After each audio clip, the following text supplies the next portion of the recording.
Donc Sandrine Meurck, députée La République En Marche et surtout journaliste pendant 30 ans, donc ça ne s'oublie pas.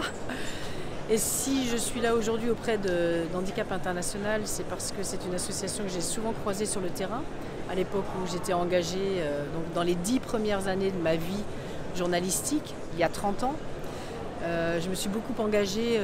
en tant que journaliste bénévole auprès de Médecins Sans Frontières. Il faut travailler au corps, je dirais, y compris son propre gouvernement, pour que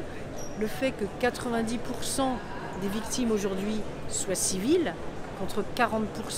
pendant la guerre de 14-18, si les gens essaient de se rappeler, si possible, cette boucherie de 14-18, ben c'est pas entendable. Moi, je ne pourrais jamais accepter qu'un enfant devienne borgne, cul-de-jatte, handicapé, aujourd'hui, au moment où on se parle là, parce qu'à un moment donné, on ne s'est pas suffisamment mobilisé. Mais je vous concède qu'à ma place de députée, c'est pas simple. Après, voilà, forcément, et c'est pas moi qui vais vous répondre là-dessus, il y a la problématique des ventes d'armes qui fait qu'on peut difficilement se proclamer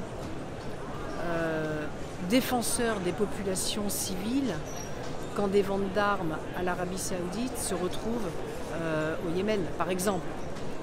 Je mets plein de guillemets parce que moi je ne suis pas aux affaires étrangères, hein, donc c'est pas à moi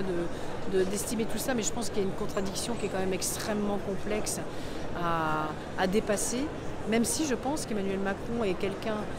qui pourrait prendre avec beaucoup de, comment dire, avec beaucoup de conviction le leadership, parce qu'il a le courage de ça, le leadership sur le fait que la France pourrait devenir justement une combattante pour les populations civiles. Je vais essayer modestement avec la force que j'ai de faire bouger les lignes sans braquer et en faisant en sorte que sur le positif et sur cette France qui pourrait tenir un leadership valeureux et fantastique, mais on puisse dépasser toutes les autres contingences. J'espère que ce n'est pas un vœu pieux.